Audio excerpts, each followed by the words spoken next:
it's great to have you on the Sales Confidence Podcast today. Thank you, James. It's a pleasure to be here. Really excited to have you on. Just to give you a bit of background, Andreï Sochala is Aircall's Director of Sales and based over in Paris and has joined us here in London today. Andreï started his career in finance before launching his own company in training and personal development for young professionals. In search of a new ambitious challenge, he joined Aircall in 2016 as one of the very first employees. Starting in business development, he worked his way up to a sales leader level as he is today. And he has experienced the scale of going from an early stage startup to now a 300 plus internationally expanding company. Aircall is an incredible piece of technology. Aircall is the phone system of choice for modern companies. Scaling businesses across industries choose Aircall for its simple setup, powerful integrations with the likes of Salesforce, HubSpot, Zendesk, Slack, and many others. And with Aircall, sales support teams and even the entire company can have a meaningful and efficient phone conversation with prospects and customers. So if you're in sales, so if you're an SDR or an individual contributor, speak to your sales leadership. Or if you're a sales leader or sales operations leader, pick Aircall as it's one of the most valuable tools out there. It brings the phone to your computer and mobile screen with its CRM integrations, power dialer, and click-to-dial real-time coaching capabilities, which I'm seriously keen to learn more about. So, Andreï, thank you. It was amazing to see you in action last night at the Sales Confidence event. You blew us away with your inspiration. I'm keen to capture that today. I just guess as a warm-up, what are you excited about today? Good point, and I think hearing this introduction, and thanks James for reading all this. I mean, what's exciting me today is still my team, the team I'm building. That's still every day very much what I think from a professional level. The team I'm building, every individual in my team, and how diverse my team is. That's today, I think, in my job today, what excites me the most every day. Love that. I love that. And that's definitely something that came across with you yesterday in terms of that passion for the team. And so I'm keen to learn more. What's the first thing you typically wake up and think about? What's the first thing that comes to your mind in the mornings? Good point. Well, at the moment, very, very simply, I'm one of my big goals of 2020 is to open the Australian market. So when I wake up, it's the close of the day of the Australian market. So I'm like, hey, have we grown in Australia? Yes or not? That's kind of like one of the first thing I think of. I love that. And now it's all about, hey, are we going to actually be able to send people over there, grow even faster than what we're doing today? It's very, very simple thought. But today, over the last couple of months, when I wake up, where's Australia? I like that. One of the things I've found kind of having an international business is that one nice thing is that there's always someone working. Yeah. However, there's always someone working. So there is always time in the day where you find yourself picking up an email. But I think it's amazing kind of that scale that Aircall's now penetrating from an international perspective. You've been there right from the beginning. You were right at the earliest days of Aircall developing their product market fit, going to scale, now going international. What's been your personal motivation and inspiration to kind of pursue this pursuit of success and the journey that you've been on? I think at the beginning, it was very much the motivation and inspiration coming from one of the founders of Aircall, and this is Jonathan, the COO. And I think he presented me a path, a journey that I believed in. I basically was presented with a company that was only a few months old, but something where I could see the ambition, I can see where they were going to want to go to, and I wanted to be part of this adventure. And what I feel is that whenever I've been recruiting after this, new people joining the team, I've always tried to say, hey, you're joining Aircall, but you're joining an adventure. And that's the spirit that today I still have. I still feel like I'm part of the adventure, and I do want my people, the people in my team, to feel like they're joining the adventure. Great. You're a sales leader. Do you recall the very first sales experience that you had? Probably. So you mentioned it in the introduction. It was when I started my company a couple of years ago. Very simple process. Nothing in tech. We're just basically. It was kind of like a marketplace between young professionals wanted to be trained for their first interviews, sometimes internships or very, very first jobs, basically. And coaches, which had a bit of experience, but young coaches, because you want to relay, you don't want to be too far. And just our business was to put the two together. So there was kind of like finding the coaches and finding the young employees who needed to be trained. And that was the first kind of like sales experience, but very, very tough one, because you kind of like go to universities, schools, it's kind of like going on the ground, knocking at doors, trying to ask to speak in front of the whole class and explain what you're doing and why this is different, why this can be of value. Would be, I would say, my first touch in sales. Impressive. And that's, you're right at the coal face, taking responsibility for your own business, motivated to inspire the next generation, supporting them with their mentorship and coaching. And I can see how that has been applied to how you've built the sales organization, which we're going to learn more about as we go through this experience. You've accelerated your career very fast. You've up-leveled very quickly, multiple times per year, to get to this level that you're at now. What do you think that has made you successful at each stage of your career to get where you are today?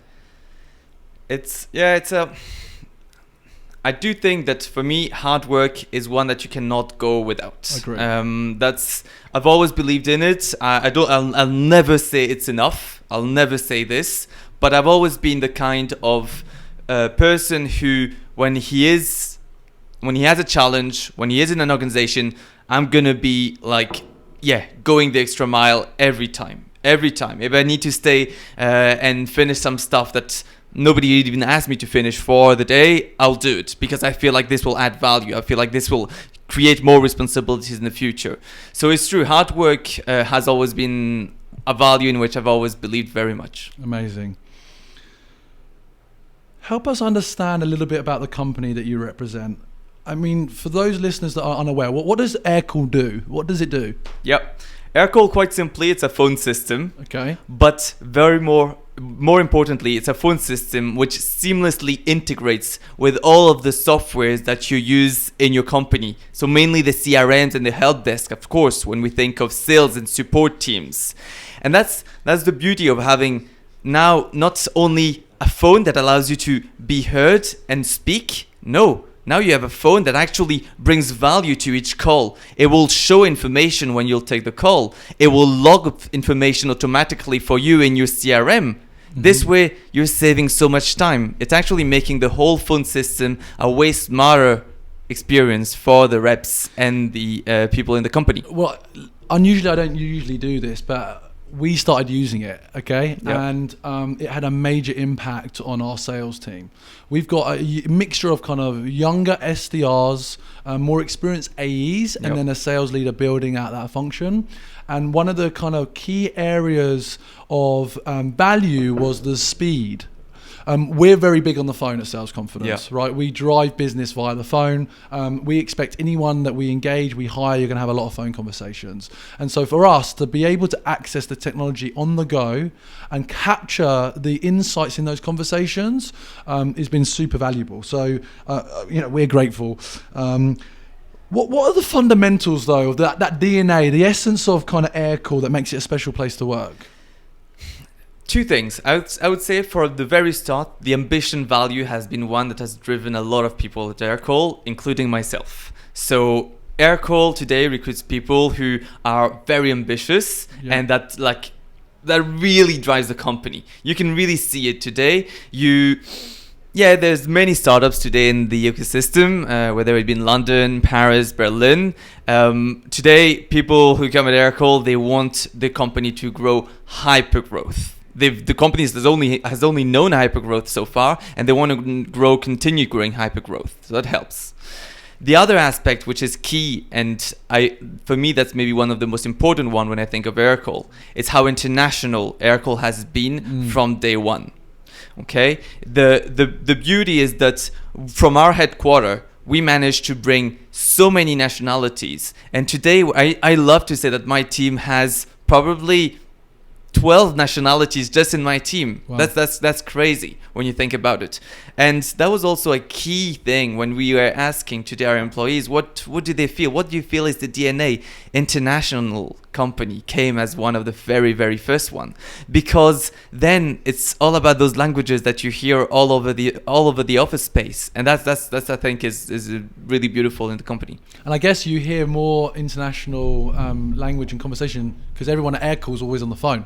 Agreed. So you I can imagine that makes for kind of an interesting dynamic and a good kind of transfer of experiences and learning. Fantastic.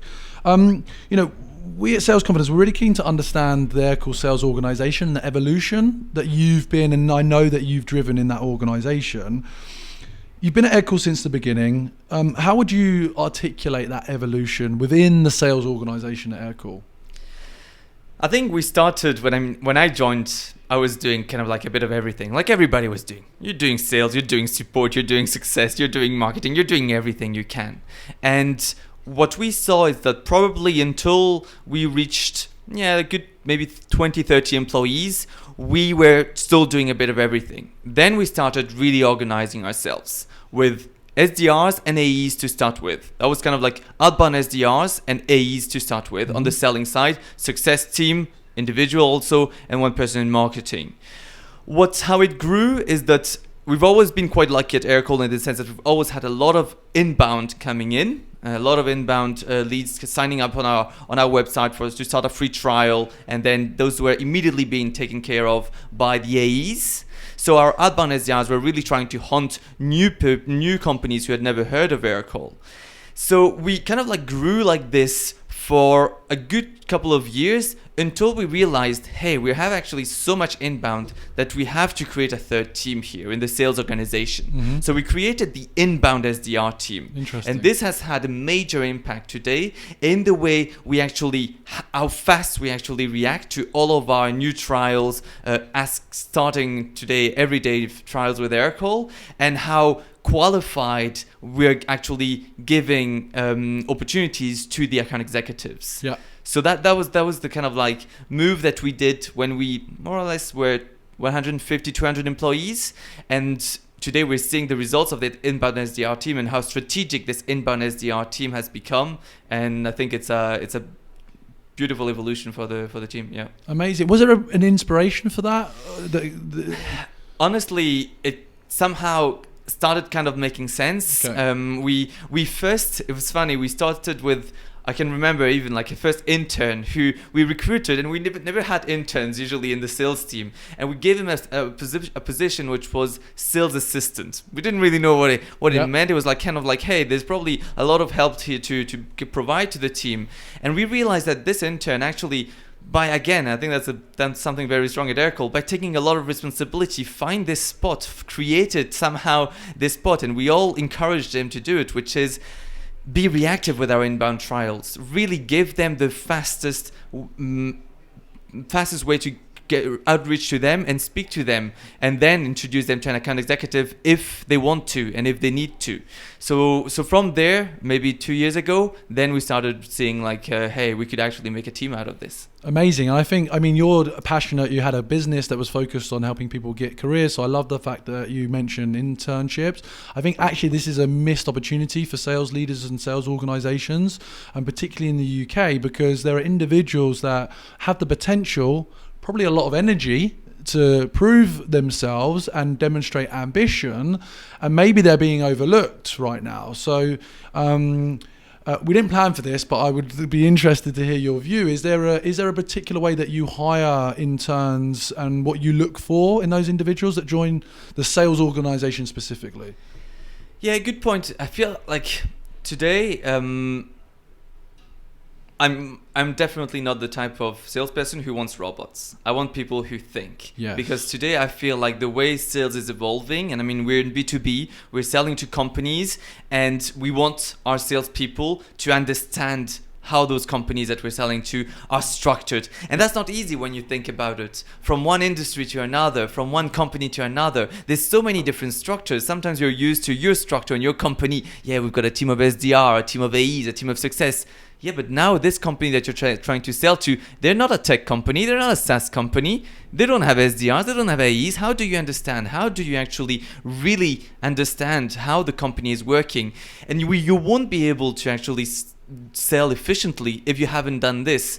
So today, when I'm recruiting or when I'm interviewing any new sales rep who join the team, I'm actually making sure, will he be able to, or will she be able to dig into this for any of our prospects and really understand what they're about and how they're structured. I love that. Looking back at this experience of scaling the sales team, is there any kind of, maybe difficulties, challenges, failures that you're comfortable sharing versus the success? Maybe some anecdotes that we could learn from if you're comfortable. Yeah, definitely. I think there's one that I shared yesterday during the talk. Regarding the whole training and when we actually decided to make training a true thing for Aircall, and when we created the Aircall Academy and we invested in the training of our sales reps. An anecdote would be that before this, we weren't investing too much in training. We were kind of like a hyper-growth startup, which was like welcoming people and giving them a phone, well, basically an Aircall app, and starting making phone call on the following day. And this is more or less what happened to me when I joined Aircall. And so an anecdote would be that after a week, I still remember this call, inbound call, so pretty warm lead, big lead, lots of employees, lots of users. I took this call, and it lasted for maybe 20 minutes. It went into so many nitty-gritty details of what telephony can bring you into. And I was completely nowhere. Like I could feel myself, I could feel it in my body, that I was just like not understanding what he was wanting. I was just repeating stuff about Aircall, and this was just leading me to an impasse. And this, I felt like I had to, so I took the call recording and I sent it to at the time, so my boss, which was the CEO and co-founder, and asked him, hey, can you listen to it and tell me what you think? It was, for me personally, it was a tough moment, because it was a really bad call. But I still remember this call whenever now we welcome new sales reps and we welcome them with the academy. I always love telling them this story, because today that's what we're actually able to offer them. And some people might have not kind of recover from the tough feedback that you can get after such a call, but at least now we're actually investing with the training. I really like that, and I like the fact also that you still are very close to the sales process. There's a lot of enthusiasm, I guess as a leader that's coming up through the ranks, and this being a major scale up experience, you're still very close to the coalface, and I think that provides a lot of relatability. I guess, are there some processes and tools that are in place in your organization that kind of boost productivity, things that the sales team you recommend to implement to be successful? I'm guessing Aircall's included in that.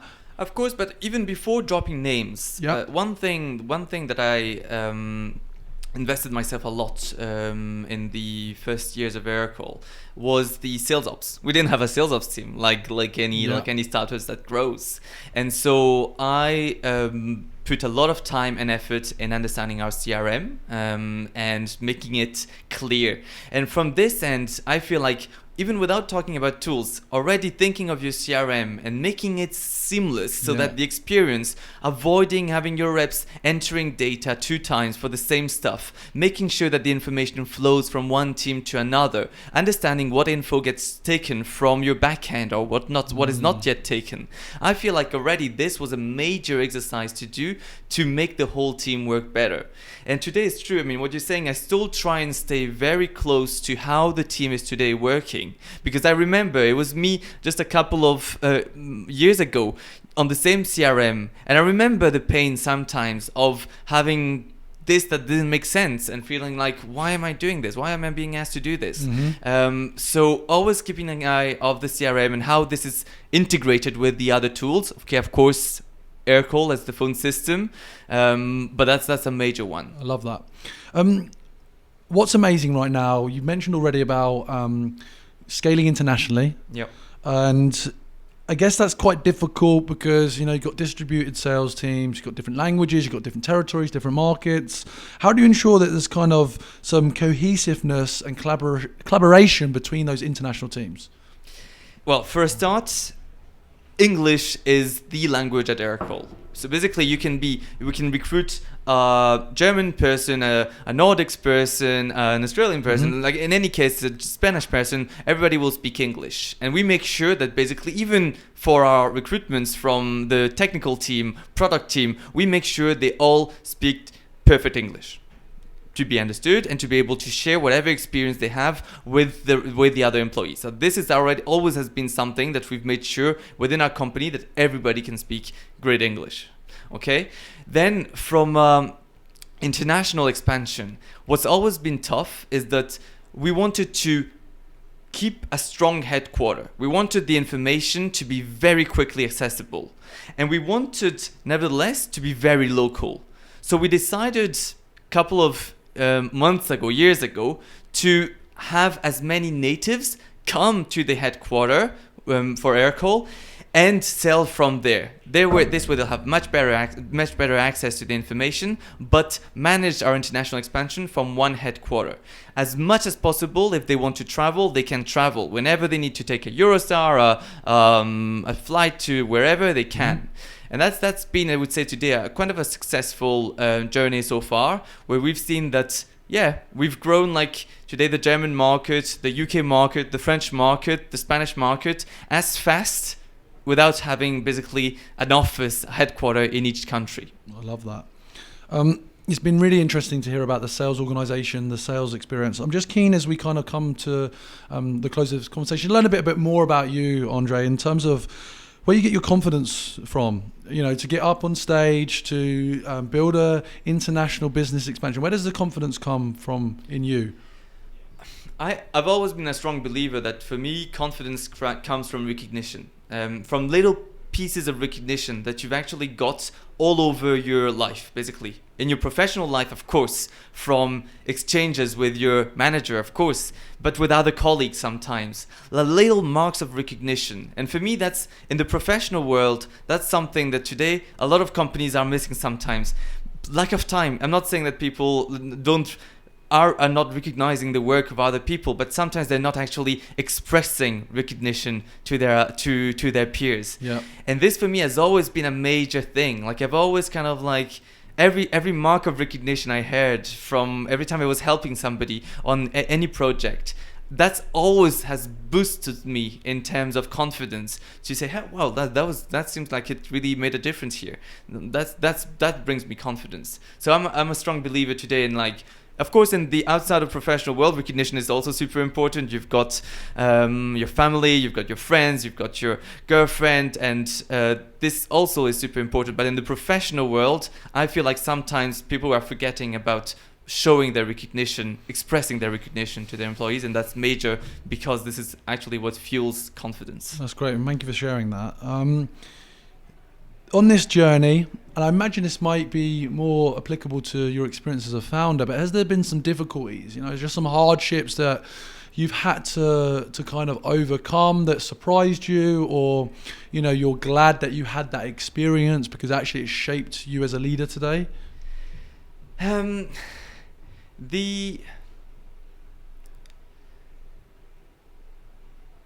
main thing maybe I would think of would be when it's true when you move from an individual contributor position to a leader position, and I think I heard a great talk which was actually given on sales confidence about this. It's true, you don't want to be moving for the wrong reasons. You don't want to be moving to a management position because you want to manage. You first want to actually grow as a leader in your team and be recognized as a leader as your team, so that it kind of like makes sense that you actually are going to be offered this position to start taking management. And for me, that was one that it was very important to be patient, and it was super important to kind of like see this happening, take the time and actually ask feedback around me. Whether it be to my, of course, people in the company, outside of the company, other people working in other companies, and that I think was a major learning. That's excellent. Thank you for sharing. So, one of the things we care about when we think about performance at Sales Confidence is how you can do it in a sustainable way. and being mindful of your own mental and personal well-being. Are there activities, processes, or things you do in your day-to-day life that just kind of keep you well motivated and driven to success, but in a sustainable way? Yeah, I'm fully behind this way of thinking. For me, sports is a key driver. I'm somebody that needs to move. I'm somebody who needs to go on a football pitch and hit in a ball, basically. So, and I think at Aircall everybody knows I'm like this. So from more or less the very beginning of Aircall, I managed the Aircall football team and made sure that any other people in the company who also wanted to just express and feel the energy outside of work and on the football pitch could, because I know that sports is often something that can bring this feeling to people. So today there's a lot of football happening on the Aircall team, and that's, I think, that's a great thing in terms of team building and for the well-being of each person. I like that. It must be interesting with all the international teams. At some great levels, especially with the South American ones. I love that. So we're coming to the end. It's been wonderful to have you on the show. We're absolutely incredibly excited about the international expansion for Aircall and the collaboration with Sales Confidence and what we're going to do together. Is there just a kind of a final point or something that you would like to share as a takeaway with the audience before we wrap this up? We maybe touched it a little bit during this talk, but if you're in sales today, if you're an SDR or an AE, I strongly believe that you're in the right place today. For me, and let me explain and elaborate a little bit on this. For me, if you're in sales and you're doing it the right way, you're actually talking to so many companies and you're actually trying to understand how so many companies are working. You're basically, if you're doing sales in a consultative approach, which is of course what I'm very much for, you're actually doing the work more or less of a consultant, of what bankers, sometimes investment bankers, do when they're investing in another company. They're trying to understand how this company is working, how this company is built. And as a salesperson, of course, you're trying to sell at the end your product. But before doing this, you need to do this exercise of understanding how a company actually functions. And for me, this is like intellectually, this is like super challenging, and this is why for me the way sales today is evolving makes me think that if you're in sales today, you're in the right spot. That's a fantastic way to end. I think we both share the passion to elevate the sales profession, and it's been wonderful to have you on the show today. Really excited about working together and doing more. Andreï, it's a pleasure. Thank you. Thank you, James. Thank you.